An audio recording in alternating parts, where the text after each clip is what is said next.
കുരിശിൽ നിന്നും സാന്ത്വനമായി ഉരുകിയൊലിക്കും സ്നേഹം, ജീവജലത്തിനുറവയതായി നിറഞ്ഞൊഴുകും സ്നേഹം.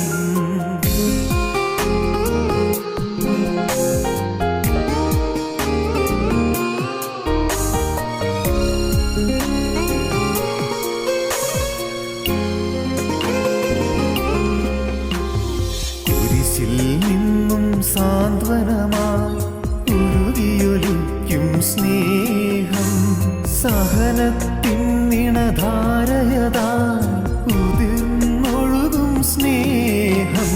വിലാവിൽ നിന്നും മോചനമായി ഉരുകിയൊലിക്കും സ്നേഹം, നീറും മനസ്സിൽ കുളിരലയായി നിറഞ്ഞൊഴുകും സ്നേഹം.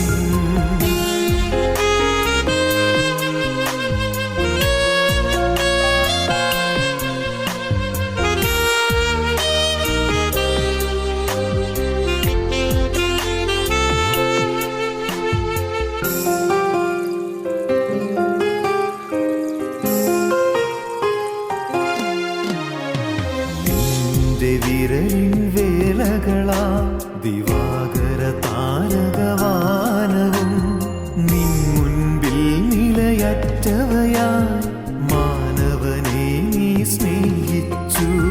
നിന്റെ വിരലിൻ വേലകളാ ദിവാകര താരകവാനവും, നിൻ മുൻപിൽ നിലയറ്റവയായി മാനവനെ നീ സ്നേഹിച്ചു. ആഴിയാഴിയെ വിളിക്കുന്നു ഞാനിതാ വന്നിടുന്നു, ആത്മനാഥ നിന്നിൽ ലയിച്ചൊന്നായങ്ങൊഴുകാൻ. ആഴിയാഴിയെ വിളിക്കുന്നു ഞാനിതാ വന്നിടുന്നു, പ്രിയനെ നിനക്കായൊരു കൈത്തിരിയായി വിലാവിൽ നിന്നും മോചനമായി ഉരുകിയൊലിക്കും സ്നേഹം, ജീവജലത്തിനുറവയതാ നിറഞ്ഞൊഴുകും സ്നേഹം.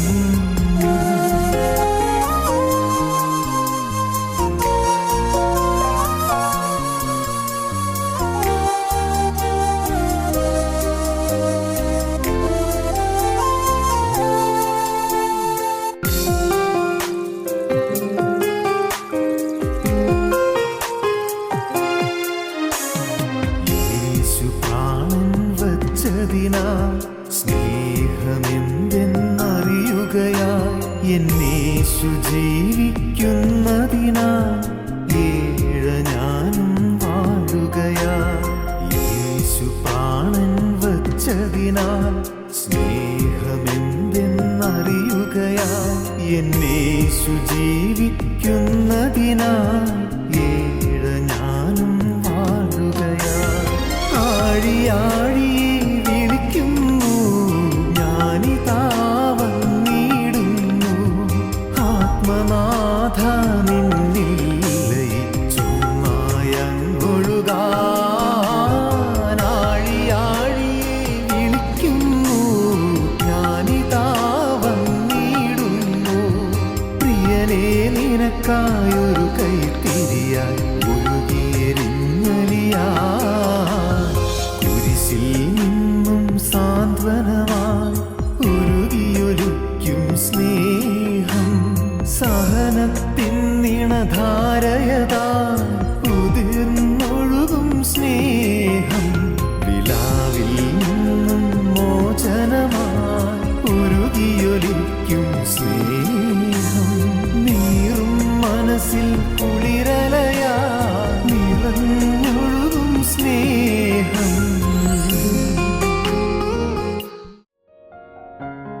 ഞങ്ങളും ക്രൂശിക്കപ്പെട്ട ക്രിസ്തുവിനെ പ്രസംഗിക്കുന്നു. 89 സങ്കീർത്തനം 48 വാക്യം. ജീവിച്ചിരുന്ന് മരണം കാണാതിരിക്കുന്ന മനുഷ്യനാര്? ജീവിച്ചിരുന്ന് മരണം കാണാതിരിക്കുന്ന മനുഷ്യനാര്?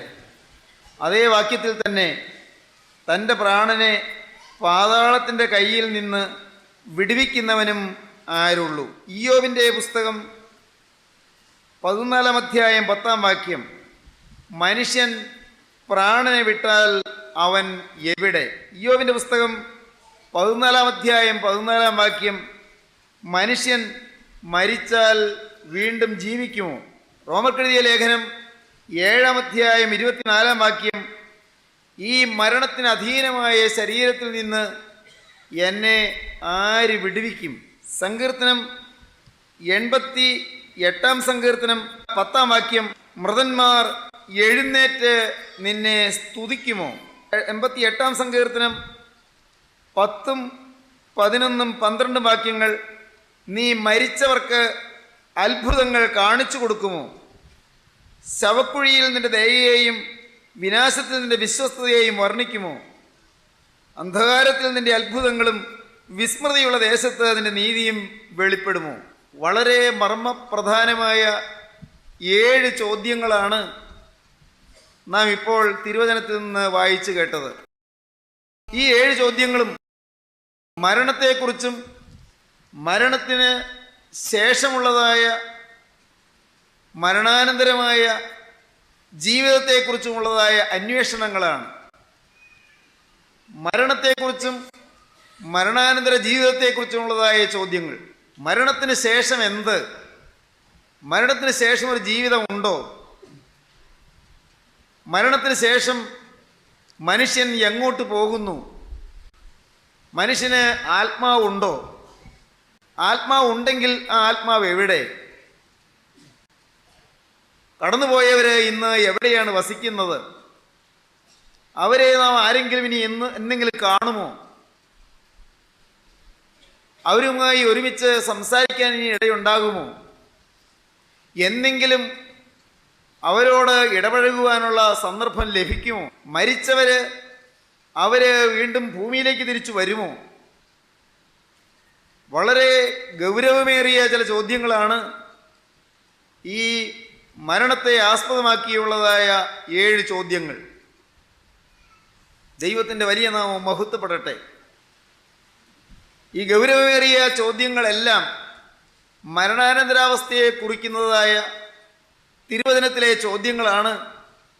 ഈ ചോദ്യങ്ങൾക്ക് മനുഷ്യർക്ക് മറുപടിയുണ്ട്, തത്വചിന്തകന്മാർക്ക് മറുപടിയുണ്ട്, ശാസ്ത്രജ്ഞന്മാർക്ക് മറുപടിയുണ്ട്, ദാർശനികന്മാർക്ക് മറുപടിയുണ്ട്, ബുദ്ധിജീവികൾക്ക് മറുപടിയുണ്ട്, ആത്മീയ മനുഷ്യർക്ക് മറുപടിയുണ്ട്. എന്നാൽ ഈ മനുഷ്യർ പറയുന്ന മറുപടികൾ, മനുഷ്യർ പറയുന്ന പ്രത്യുത്തരങ്ങൾ ഒന്നും ശരിയാകണമെന്നില്ല. എന്നാൽ തൃപ്തികരമായ ഒരു മറുപടി നമുക്ക് ലഭിക്കണമെങ്കിൽ ദൈവത്തിൻ്റെ തിരുവചനത്തിലേക്ക് നമുക്ക് നോക്കണം. ദൈവം തന്നെ എന്തരുളി ചെയ്തിട്ടുണ്ട് എന്ന് നാം ശ്രദ്ധിക്കണം. എന്താണ് മരിച്ചതിന് ശേഷമുള്ളതായ അവസ്ഥ? അതിനെക്കുറിച്ച് ദൈവത്തിൻ്റെ തിരുവചനം എന്ത് പറയുന്നു? ദൈവം നേരിട്ട് അതിനെക്കുറിച്ച് നമുക്ക് തരുന്നതായ അരുളപ്പാട് എന്താണ്? ദൈവത്തിൻ്റെ തിരുവചനം, എല്ലാ തിരുവെഴുത്തും ദൈവശ്വാസീയമാണ്. ദൈവശ്വാസീയമായ തിരുവചനം, ദൈവനിശ്വസ്തമായ തിരുവചനം നമുക്ക് എന്താണ് ഇതിന് നൽകുന്നതായ ഉത്തരങ്ങൾ? ഇയ്യോബ് വേദപുസ്തകത്തിലെ 66 പുസ്തകങ്ങളിലും ഏറ്റവും ആദ്യം എഴുതപ്പെട്ട പുസ്തകമാണ് ഇയ്യോബിൻ്റെ പുസ്തകം എന്ന് വേദപണ്ഡിതന്മാർ അഭിപ്രായപ്പെടുന്നുണ്ട്. നമുക്ക് വേദപുസ്തകത്തിൽ കിട്ടിയിരിക്കുന്നതായ 1-ാമത്തെ പുസ്തകം ഉൽപ്പത്തി പുസ്തകമാണെങ്കിലും ഇയ്യോബിൻ്റെ പുസ്തകമാണ് കാലപരിഗണന നോക്കിയാൽ ആദ്യത്തെ പുസ്തകം എന്ന് ചില വേദ പഠിതാക്കൾ അഭിപ്രായപ്പെടുന്നുണ്ട്. ഇയ്യോബ് ആ പുസ്തകത്തിൽ ഇതിലെ മർമ്മപ്രധാനമായ 2 ചോദ്യങ്ങൾ ചോദിച്ചു. 14-ാം അധ്യായം 10-ാം വാക്യത്തിൽ മനുഷ്യൻ പ്രാണനെ വിട്ടാൽ അവൻ എവിടെ? 14-ാം അധ്യായം 14-ാം വാക്യത്തിൽ മനുഷ്യൻ മരിച്ചാൽ വീണ്ടും ജീവിക്കുമോ? ഹൃദയസ്പർശിയായ ഈ ചോദ്യങ്ങൾ, അതിനോട് ബന്ധപ്പെട്ടാണ് സങ്കീർത്തനങ്ങളിൽ നാം മറ്റ് 5 ചോദ്യങ്ങൾ കണ്ടത്. ഈ വളരെ ഗൗരവമായ ചോദ്യങ്ങൾ, അതിന് തിരുവചനം തരുന്നതായ മറുപടി എന്താണ്? അത് ചിന്തിക്കുന്നതിനാണ് ഇന്ന് എന്നല്ല, ഇനിയുള്ളതായ ശുശ്രൂഷകളിൽ ദൈവത്തിൻ്റെ കൃപയിൽ ശരണപ്പെട്ട് ആഗ്രഹിക്കുകയും പ്രാർത്ഥിക്കുകയും സമർപ്പിക്കുകയും ചെയ്തിരിക്കുന്നത്. മരണാനന്തരാവസ്ഥ, അതാണ് നമ്മുടെ ധ്യാന വിഷയം, നമ്മുടെ പഠന വിഷയം, നമ്മുടെ ചിന്താവിഷയം. ഭൂമിയിൽ ജീവിച്ചിരുന്നിട്ട് വേണ്ടേ മരണാനന്തരാവസ്ഥ ചിന്തിക്കാൻ എന്ന് ചിന്തിക്കുന്ന ആളുകളുണ്ട്. ഇവിടെ നിന്ന് സമാധാനമായിട്ട് ജീവിച്ചിട്ട് വേണ്ടേ മരിച്ചതിന് ശേഷമുള്ള കാര്യങ്ങൾ ആലോചിക്കാൻ? ഇവിടെ ഒരു സ്വൈരമായിട്ട് കഴിഞ്ഞിട്ട് വേണ്ടേ മരിച്ചതിന് ശേഷമുള്ള കാര്യം ചിന്തിക്കാൻ? ഇവിടെ എന്നും ദുരിതം, എന്നും കണ്ണുനീര്, എന്നും കഷ്ടപ്പാട്, എന്നും സ്വൈരക്കേട്, എന്നും അഭിപ്രായ വ്യത്യാസം, എന്നും പരിഭവം, എന്നും പിറുവിറുപ്പ്, എന്നും വാശി, എന്നും വൈരാഗ്യം, എന്നും കലഹം, എന്നും പിണക്കം, എന്നും യാതനയും വേദനയും തിങ്ങിയ ജീവിതം. ഈ ജീവിതം കഴിഞ്ഞിട്ട് വേണ്ടേ പിന്നെ അടുത്ത ജീവിതത്തെക്കുറിച്ച് ചിന്തിക്കാൻ? ശരിയാണ്, ഒരളവിൽ സത്യമാണ്. ഇവിടെ ദുരിതമുണ്ട്, ഇവിടെ കണ്ണുനീരുണ്ട്, ഇവിടെ രോഗമുണ്ട്, ഇവിടെ വേദനയുണ്ട്, ഇവിടെ പ്രശ്നങ്ങളുണ്ട്, ഇവിടെ ഭാരങ്ങളുണ്ട്. പ്രിയപ്പെട്ടവരെ, നിങ്ങളിൽ അനേകം പേര്, അതേ നാം എല്ലാവരും, നമുക്ക് ചുമക്കാവുന്നതിൻ്റെ അപ്പുറം ചുമടും ചുമന്നാണ് നാം നടക്കുന്നത്. ചുമക്കാവുന്നതിൻ്റെ അപ്പുറം ചുമട്. ദൈവത്തിന് സ്തോത്രം. കഷ്ടപ്പാടേറ്റ് തളർന്ന് വലഞ്ഞിരിക്കുന്ന എത്രയോ പേരാണ് ഈ വാക്കുകളെ കേൾക്കുന്നത്. ദുരിതപൂരിതമായ ജീവിതത്തിൻ്റെ യാതനയും വേദനയുമായി മല്ലുകെട്ടി പോരാടി തളർന്ന് അവശരായി, വിവശരായി, ദുഃഖിതരായി ജീവിതത്തിൻ്റെ ദിനരാത്രങ്ങൾ ഇങ്ങനെ കഴിക്കേണ്ടു എന്ന് സംഭീതരായി, സംഭ്രാന്തരായി കഴിയുന്ന എത്രയോ ആളുകൾ നമ്മുടെ ചുറ്റുപാടും കാണുന്നു. എന്നാൽ ഈ താൽക്കാലിക ജീവിതം കഴിഞ്ഞ് ഇതിന് ശേഷം പിന്നൊരു ജീവിതമുണ്ട്. ഉണ്ടെങ്കിൽ അതെങ്ങനെ? ആ ജീവിതം സൗഭാഗ്യകരമായ ജീവിതമാക്കാൻ എന്താണ് ചെയ്യേണ്ടത്? ഇങ്ങനെയുള്ളതായ കാര്യങ്ങളാണ് നമ്മുടെ കരുണയുള്ള കർത്താവ് നമുക്ക് പറഞ്ഞു തരുന്നത്. ആ സൗഭാഗ്യകരമായ സ്വർഗീയ വാസത്തിന് ഞാൻ ഒരുങ്ങിയാൽ, ആ സൗഭാഗ്യകരമായ സ്വർഗീയ വാസത്തിന് വേണ്ടി എന്നെ ഒരുക്കുന്ന നിത്യപിതാവായ പരമകാരുണികനായ ദൈവത്തെ ഞാൻ അപ്പനായി കൈക്കൊണ്ട് ഞാൻ ആ അപ്പൻ്റെ മകനായി തീർന്നാൽ ഞാൻ ഭാഗ്യവാനായി. എൻ്റെ എല്ലാ കാര്യങ്ങളും അപ്പനോട് പറയാം. മകനായി തീർന്നാൽ, മകളായി തീർന്നാൽ നമുക്ക് അപ്പനോട് ചോദിക്കാം, അപ്പ എനിക്ക് ഇന്ന വേദനാ വിഷയമുണ്ടല്ലോ, എനിക്കിന്ന ഭാരമുണ്ടല്ലോ, എനിക്കിന്ന ആകുലമുണ്ടല്ലോ, എനിക്കിന്ന ദുരിതമുണ്ടല്ലോ, ഇന്നിന്ന പ്രകാരം ഞാൻ യാതന അനുഭവിക്കുന്നല്ലോ അപ്പ. അപ്പൻ സർവ്വസമ്പന്നനാണ്, ഞാൻ കടത്തിൽ വലയുന്നു. അപ്പൻ സർവജ്ഞാനിയാണ്, ഞാൻ ബുദ്ധിയില്ലാതെ പഠിത്തമില്ലാതെ അഴലുന്നു. അപ്പൻ സർവജ്ഞാനിയും സർവവ്യാപിയും സർവശക്തനുമാണ്. ഞാനോ ബലഹീനനും ദുർബലനും നിസ്സഹായനുമായി അഴലുന്നു. അപ്പൻ നല്ല വൈദ്യനാണ്, ഞാനോ രോഗിയായി വിഷമിക്കുന്നു. അപ്പോൾ മനസ്സലിയണമേ, എന്നോട് കരുണ തോന്നണമേ, എൻ്റെ മേൽ നിൻ്റെ കരം വെച്ച് എന്നെ അനുഗ്രഹിക്കണമേ എന്ന് പ്രാർത്ഥിക്കാം. ആദ്യം ഞാൻ സ്വർഗത്തിലെ അപ്പൻ്റെ മകനായി തീരണം. അപ്പൻ്റെ സ്വത്തിൻ്റെ അവകാശം മക്കൾക്കാണ്. സ്വർഗത്തിലെ അപ്പൻ്റെ മകനായി തീർന്നാൽ അപ്പൻ്റെ സ്വർഗത്തിൻ്റെ അവകാശം എനിക്ക് ലഭിക്കുകയാണ്, നമുക്ക് ലഭിക്കുകയാണ്, നിങ്ങൾക്ക് ഓരോരുത്തർക്കും ലഭിക്കുകയാണ്. എന്താണ് ഇതിന് പോകാൻ വഴി? സ്വർഗരാജ്യമെന്നുണ്ടെങ്കിൽ, പ്രിയപ്പെട്ടവരെ, നിങ്ങളാരെങ്കിലും സംശയിക്കുന്നുണ്ടോ സ്വർഗരാജ്യമെന്നുണ്ടെങ്കിൽ? സംശയിക്കേണ്ട. സ്വർഗരാജ്യമുണ്ട്, ദൈവരാജ്യമുണ്ട്, നിത്യ സ്വർഗീയ ശാന്തിയുണ്ട്, നിത്യസ്വർഗീയ അനുഭൂതിയുണ്ട്. ആ സ്വർഗരാജ്യത്തിൽ, ആ നിത്യസ്വർഗത്തിൽ നമുക്ക് കണ്ണീരില്ലാത്ത ദേശത്ത്, ഒറ്റപ്പെടുത്തലില്ലാത്ത ദേശത്ത്, തെറ്റിദ്ധാരണയില്ലാത്ത ദേശത്ത്, സ്നേഹം മാത്രമായ സ്വർഗീയ ഭൂവിൽ നമുക്ക് അനന്തകാലം വാഴാം. നിത്യയുഗങ്ങൾ വാഴാം. ഇന്ന് ഇവിടെ സഹിക്കുന്നുവെങ്കിൽ അന്ന് അപ്പൻ്റെ കൂടെ വാഴാം, സഹിക്കുന്നുവെങ്കിൽ കൂടെ വാഴും എന്ന് തിരുവചനം പറയുന്നു. തീമോത്തിയോസിന് എഴുതിയ ലേഖനത്തിൽ, ഒടുവിലത്തെ ലേഖനത്തിലാണ് അപ്പോസ്തലനായ പൗലോസ് പറയുന്നത്, സഹിക്കുന്നുവെങ്കിൽ കൂടെ വാഴും. ഇന്ന് ഈ യാതനകൾ സഹിച്ച്, ഈ ദുരിതം ഏറ്റ് വാടി തളർന്ന് വിവശരായി നാം മുന്നോട്ട് പോകുമ്പോൾ സഹിക്കുന്നുവെങ്കിൽ കൂടെ വാഴും. എന്താണ് ഈ സഹിക്കുക? എന്താണ് കൂടെ വാഴുക? പരമ സൗഭാഗ്യമായ നിത്യസ്വർഗം. ആ സ്വർഗത്തെക്കുറിച്ച് അപ്പോസ്തലനായ പൗലോസ് റോമർക്ക് ലേഖനം എഴുതുമ്പോൾ 8-ാം അധ്യായത്തിൽ പറയും, നമ്മിൽ വെളിപ്പെടുവാനുള്ള തേജസ് വിചാരിച്ചാൽ ഈ കാലത്തിലെ കഷ്ടങ്ങൾ സാരമില്ല എന്ന് ഞാൻ എണ്ണുന്നു. വലിയൊരു തേജസ് നമ്മിൽ വെളിപ്പെടാൻ പോകുന്നു. വലിയൊരു സൗഭാഗ്യം നമ്മുടെ ജീവിതത്തിലേക്ക് വരാൻ പോകുന്നു. മരണത്തിന് ശേഷമുള്ള ജീവിതത്തിൻ്റെ സൗഭാഗ്യ ശ്രേണികൾ നമ്മിൽ വെളിപ്പെടുവാനുള്ള തേജസ് വിചാരിച്ചാൽ ഈ കാലത്തിലെ കഷ്ടങ്ങൾ സാരമില്ല എന്ന് ഞാൻ എണ്ണുന്നു. ദൈവത്തിന് സ്തോത്രം. സാരമില്ല. ആ വലിയ സൗഭാഗ്യത്തെക്കുറിച്ചുള്ള ഉൾക്കാഴ്ച കിട്ടുമ്പോഴാണ് ഇതെല്ലാം സാരമില്ല എന്ന് തോന്നുന്നത്, ഇവിടെയുള്ളതെല്ലാം താൽക്കാലികമെന്ന് തോന്നുന്നത്. അല്ലേ പ്രിയപ്പെട്ടവരെ? ഈ ജീവിതം എത്ര ക്ഷണികമാണ്. സങ്കീർത്തനക്കാരനായ യദൂഥൂൻ പാടും 39-ാം സങ്കീർത്തനം 4-ാം വാക്യം മുതൽ, യഹോവേ എൻ്റെ അവസാനത്തെയും എൻ്റെ ആയുസ് എത്ര എന്നതിനെയും എന്നെ അറിയിക്കണമേ. ഞാൻ എത്ര ക്ഷണികനെന്ന് ഞാൻ അറിയുമാറാകട്ടെ. ഇതാ നീ എൻ്റെ നാളുകളെ 4 വിരൽ നീളമാക്കിയിരിക്കുന്നു. ഏത് മനുഷ്യനും ഉറച്ചു നിന്നാലും ഒരു ശ്വാസം അത്രയാകുന്നു. മനുഷ്യരൊക്കെയും വെറും നിഴലായി നടക്കുന്നു നിശ്ചയം. അവർ വ്യർത്ഥമായി പരിശ്രമിക്കുന്നു നിശ്ചയം. അവൻ ധനം സമ്പാദിക്കുന്നു, ആരനുഭവിക്കും എന്ന് അറിയുന്നില്ല. സങ്കീർത്തനക്കാരൻ ധ്യാനത്തിൽ തീ കത്തിക്കൊണ്ട് പാടുകയാണ്. ധ്യാനിച്ച് ആത്മാവിൻ്റെ അഗ്നിയിൽ ജ്വലിച്ചുകൊണ്ട് പാടുകയാണ്. എൻ്റെ ധ്യാനത്തിങ്കിൽ തീ കത്തി, അപ്പോൾ ഞാൻ നാവെടുത്ത് സംസാരിച്ചു എന്ന് പറഞ്ഞുകൊണ്ടാണ് സങ്കീർത്തനത്തിൽ ആദ്യ ഭാഗം തുടങ്ങുന്നത്. സങ്കീർത്തനക്കാരൻ പാടുന്നു, യഹോവേ എൻ്റെ അവസാനം എന്നാണ്, എൻ്റെ അവസാനം എന്നാണെന്ന് നീ എന്നെ അറിയിക്കണമേ.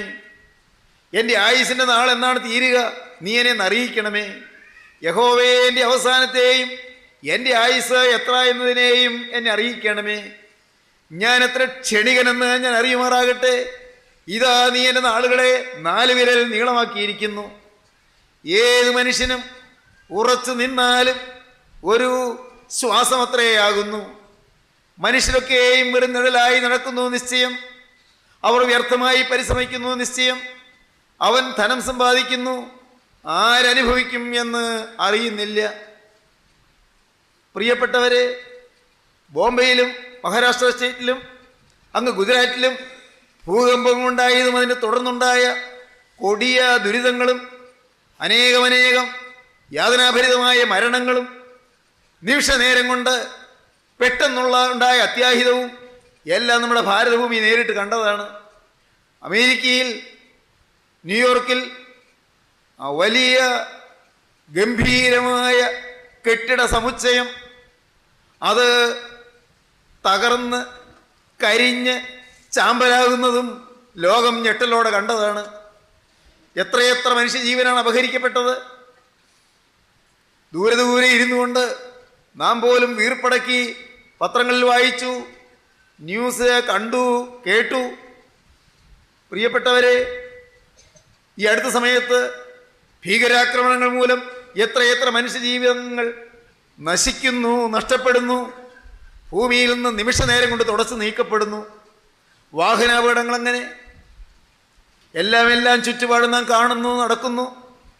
നമ്മിൽ പലരും അതിനോട് അടുത്ത് ബന്ധപ്പെട്ടവരെ കരയുന്നു, അടുത്തറിയാവുന്നവർ ഏങ്ങലടിക്കുന്നു, സ്വന്തപ്പെട്ടവർ അവർ തീരാ ദുഃഖത്തിൽ ആഴുന്നു. ഓർക്കൂ പ്രിയപ്പെട്ടവരെ, മരണം സുനിശ്ചിതമാണ്. നാം ഓരോരുത്തരും ഈ ഭൂമിയിൽ നിന്ന് കടന്നു പോകും. സംശയാതീതമായി ലോകത്ത് ഒരേ ഒരു കാര്യം ഉണ്ടെങ്കിൽ അത് മരണമുണ്ട് എന്നുള്ളത് മാത്രമാണ്. മരണമുണ്ട്. ഏതൊരു മനുഷ്യനും ഈ ഭൂമിയിൽ സ്ഥിരവാസമില്ല. ഒരാൾക്കും ഈ ഭൂമിയിൽ ശാശ്വതവാസമില്ല. ഈ ഭൂമിയിൽ നിന്ന് ഒരു നാൾ കടന്നു പോകും. ഞാനും പ്രിയപ്പെട്ടവരെ നിങ്ങൾ ഓരോരുത്തരും ഈ ഭൂമിയിൽ നിന്ന് കടന്നു പോകും. പണ്ട് മലയാളത്തിലെ സുപ്രസിദ്ധ കവയിത്രിയായ സിസ്റ്റർ മേരി വെനീജ്ഞ പാടി, നിങ്ങൾ പക്ഷേ പഠിച്ചു കാണും. എന്താണ് പാടിയത്? ഒരിക്കൽ ഈ ജഗത്തെയും ജഡത്തെയും പിരിഞ്ഞു നാം തിരിക്കണം, വിസമ്മതങ്ങൾ ഒന്നുമേ ഫലപ്പെടാ, തിരിച്ചു പിന്നെ വന്നിടാത്ത യാത്രയാണത്, ആകയാൽ കരത്തിലുള്ളതൊക്കെ നാം അതിർത്തിയിൽ ത്യജിക്കണം. ഒരിക്കൽ ഈ ജഗത്തെ, ഈ ലോകത്തെ വിടണം, ജഡത്തെ വിടണം, ശരീരത്തെ വിടണം. ഒരിക്കൽ ഈ ജഗത്തെയും ജഡത്തെയും പിരിഞ്ഞു നാം തിരിക്കണം, വിസമ്മതങ്ങൾ ഒന്നുമേ ഫലപ്പെടാ, തിരിച്ചു പിന്നെ വന്നിടാത്ത യാത്രയാണത്, ആകയാൽ കരത്തിലുള്ളതൊക്കെ നാം അതിർത്തിയിൽ ത്യജിക്കണം. കയ്യിലുള്ളതെല്ലാം വിട്ട് ഏകനായി വന്നവൻ ഏകനായി പോകുന്നൊരു ദിവസമുണ്ട്, ഒരു നിമിഷമുണ്ട്. എല്ലാം വിട്ടു പോകണം. അയ്യോ അല്പം കഴിയട്ടെ എന്ന് പറഞ്ഞാൽ സാധ്യമല്ല.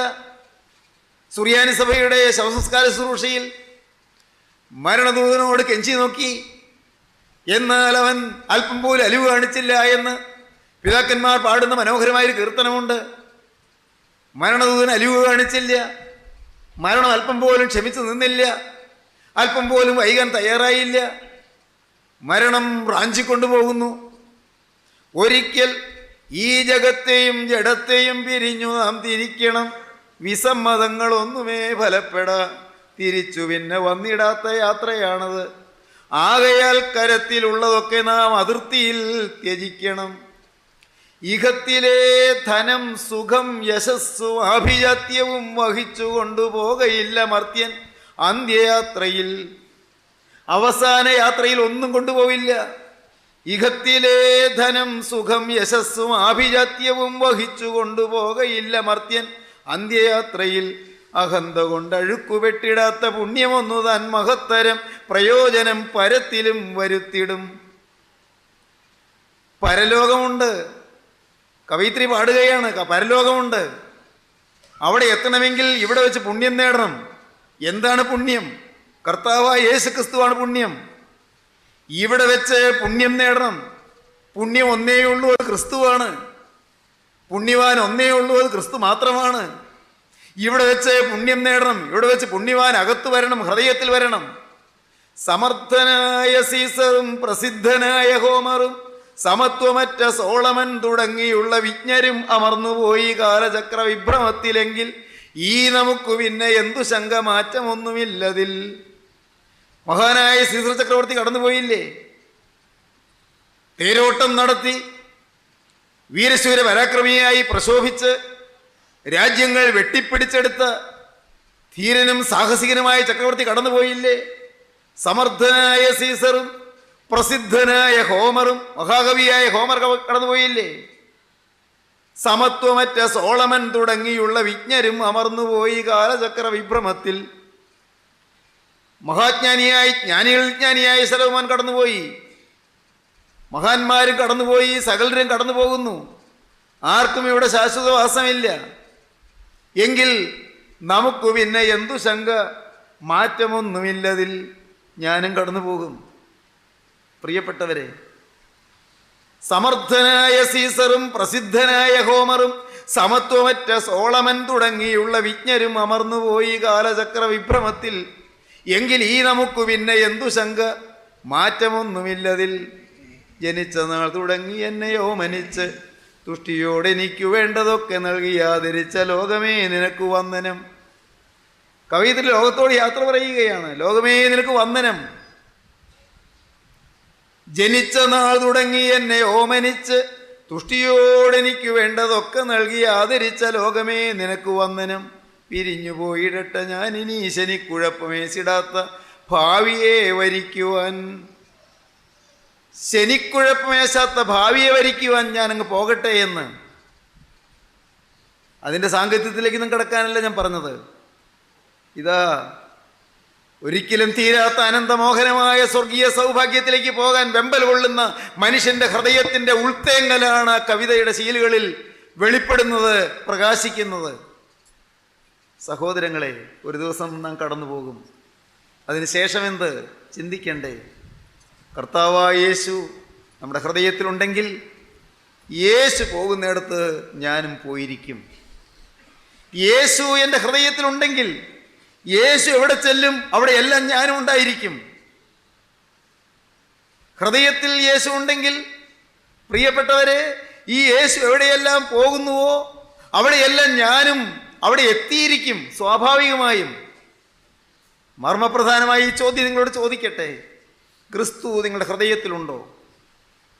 ബെത്ലഹേം പുൽക്കൂട്ടിലുണ്ട്, പോരാ. യോർദാൻ തീരത്തുണ്ട്, ഒട്ടും പോരാ. നസ്രയത്തിലെ ചെറുഭവനത്തിലുണ്ട്, തച്ചൻ്റെ പണിപ്പുരയിലുണ്ട്, പോരാ. യേശുക്രിസ്തു കാനാവിലെ കല്യാണ വീട്ടിലുണ്ട്, പോരല്ലോ. ദൈവത്തിന് സ്തോത്രം. സ്നേഹിതരെ, കർത്താവായ യേശുക്രിസ്തു ആ ഗെത്സമൻ തോട്ടത്തിലുണ്ട്, യെരിഹോവിലുണ്ട്, യെരൂശലേം ദേവാലയത്തിൻ്റെ പരിസര പ്രദേശത്തുണ്ട്, ഒലിവുമലയുടെ ചെരിവിലുള്ള ഗുഹയിലുണ്ട്. കർത്താവായ യേശുക്രിസ്തു നയീൻ പട്ടണത്തിൽ ശീമോന്റെ വീട്ടിലുണ്ട്. യേശുക്രിസ്തു കഫർന്നഹൂമിലെ ചെറുഭവനത്തിലുണ്ട്. കർത്താവായ യേശുക്രിസ്തു ബേത്സയിലെ മലഞ്ചെരിവിലുണ്ട്. പോരാ, ഇതുകൊണ്ടൊന്നും പോരാ. കർത്താവായ യേശുക്രിസ്തു അവിടെ വിസ്താരംഗത്ത് പീലാത്തോസിന്റെ അരമനയിലുണ്ട്. കർത്താവായ യേശുക്രിസ്തു കുരിശും ചുമന്നുകൊണ്ട് ഗോകുൽത്തായുടെ മുകളിലേക്ക് നടന്നു കയറുന്ന ആ കയറ്റം കയറുന്ന വഴിയിലുണ്ട്. കർത്താവായ യേശുക്രിസ്തു പ്രിയപ്പെട്ടവരെ ഗോകുൽത്താ കുരിശിൽ 3 ആണികളിൽ തൂങ്ങിക്കിടപ്പുണ്ട്.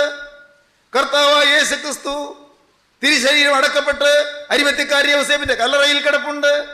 പോരാ, ഇന്ന് ഈ യേശു എവിടെ? ഉയർത്തെഴുന്നേറ്റ് ജീവിക്കുന്ന യേശു എവിടെ?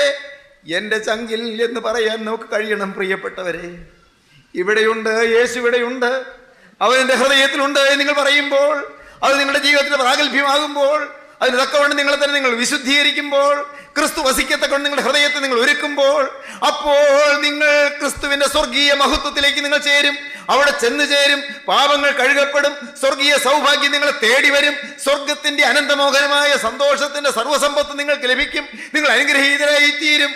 പ്രിയപ്പെട്ടവരെ, നാം സ്വർഗത്തിന്റെ അവകാശികളായി മാറും. അവനെ കൈക്കൊണ്ട്, യേശുവിനെ കൈക്കൊണ്ട്, അവന്റെ നാമത്തിൽ, യേശുവിന്റെ നാമത്തിൽ വിശ്വസിക്കുന്ന ഏവർക്കും ദൈവമക്കളാകുവാൻ അവൻ അധികാരം കൊടുത്തു. ആർക്ക് വേണം ഈ യേശുവിനെ? നിങ്ങളുടെ അരികത്ത് കൂടെ മന്ദം നടന്നു വരുന്ന യേശുവിനെ നിങ്ങൾ കൈക്കൊള്ളുമോ? യേശുവിനെ നിങ്ങൾ സ്വീകരിക്കുമോ? യേശുവിനെ നിങ്ങളുടെ ഉള്ളം തുറക്കുമോ? ഇപ്പോൾ തന്നെ പ്രിയമകനെ, പ്രിയമകളെ, നിന്റെ അരികത്ത് നിൽക്കുന്ന യേശുവിനെ നിങ്ങൾ കാണുവീൻ. യേശുവിനോട് നിങ്ങൾ വാക്ക് പറയുവീൻ, നാഥ, ഇന്നുവരെയും ഞാൻ പാപത്തിന് വേണ്ടി ജീവിച്ചു, ഇന്നുവരെയും ഭൗതിക ലാഭത്തിന് വേണ്ടി ജീവിച്ചു, ഇന്നുവരെയും ലോകത്തിന് വേണ്ടി ജീവിച്ചു, ഇന്നുവരെയും പൈശാചികന്റെ അടിമത്തത്തിൽ ജീവിച്ചു. ഉടയവനെ, ഇന്നു മുതൽ യേശുവേ ഞാൻ നിന്റെ വകയായി ജീവിക്കും തീരുമാനമെടുക്കുവീൻ. യേശുവിനോട് വാക്ക് പറയുവീൻ, യേശുവിന്റെ കരങ്ങളിലേക്ക് നിങ്ങളെ കൊടുക്കുവീൻ. നമുക്ക് സമർപ്പിക്കാം, നമുക്ക് പ്രാർത്ഥിക്കാം. കാരുണ്യവാനേ, മഹാപരിശുദ്ധനായ സ്വർഗീയ പിതാവേ, ഈ മഹത്വപൂർണമായ സൂചനത്തിനായി ഞങ്ങൾ നിന്നെ സ്തുതിക്കുന്നു. ജീവന്റെ വചനം ഞങ്ങളുടെ മേൽ തൂകിയതിനായി, പാകിയതിനായി ഞങ്ങൾ നിന്നെ സ്തുതിക്കുന്നു. എല്ലാവരെയും അനുഗ്രഹിക്കണമേ, എല്ലാ നന്മകളാലും നിറയ്ക്കണമേ. യേശുവിൻ നാമത്തിൽ തന്നെ, ആമീൻ.